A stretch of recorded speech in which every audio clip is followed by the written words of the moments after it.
Welkom by Groot Mariko Gemeente se laaste Pinksterherdenking, die vrug wat die Gees vir ons laat dra.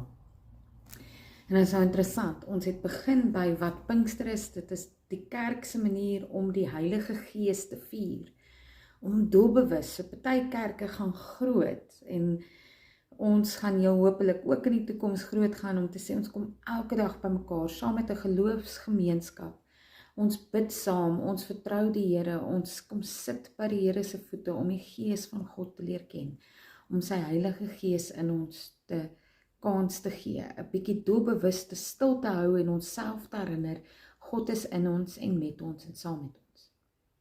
Ons het hierdie week gekyk na wat Pinkster is, wanneer Pinkster gebeur het, hoe dit gelyk het vir die eerste ouens, wat die Heilige Gees kom doen, dat hy 'n skepper God is, en 'n skeppergees is, dat hy 'n gees is wat vrug dra en wat gawes gee en wat ons die heeltyd uitnooi na geloofsgemeenskap, na saamskep, na saambou. Vandag kyk ons na hoe ons gesien word as mense na ons kyk, die vrug wat ons dra, wat ons dade dra, of dit van die Gees getuig. En dan kan ek niks anders as Galasiërs 5 aanhang vanaf vers 22 nie, en ek lees 'n direkte vertaling, wat sê, maar die vrug van die Gees is liefde, vrede, geduld, vriendelikheid, goedheid, getrouheid, sagmoedigheid, selfbeheersing. Teen sulke dinge is daar nie 'n wet nie.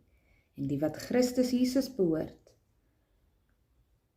en die wat aan Christus Jesus behoort nie.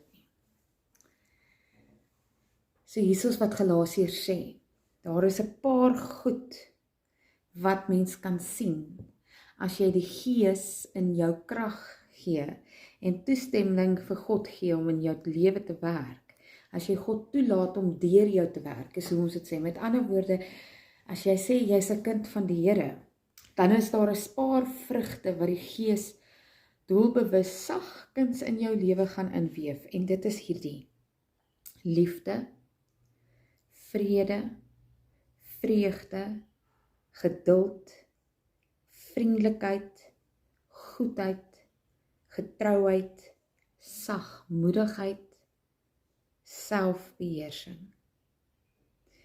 Dit is my interessant hoe ons altyd baie keer mekaar kastuiing, nee. Ons kyk hoeveel ander mense het.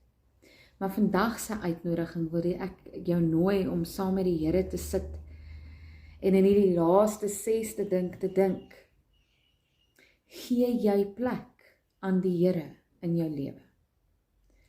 As ek vreemdelinge om jou sou vra, sou hulle sê dat jy liefdevol is. Sou mense om jou vreugde kan sien, ongeag in watter situasie jy jou bevind? Is jy iemand wat vrede het?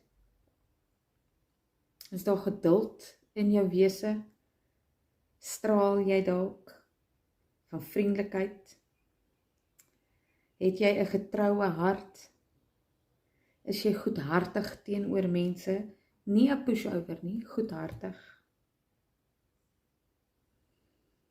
Hoe lyk jou selfbeheersing?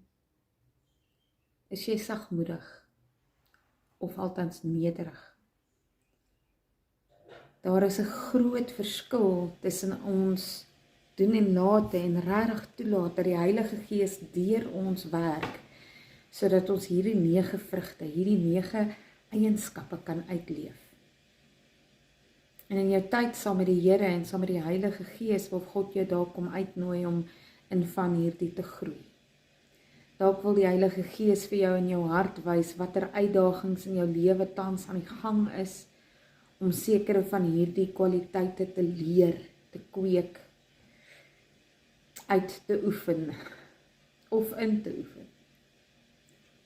Mag die Heilige Gees altyd vir jou 'n wesenlike realiteit wees.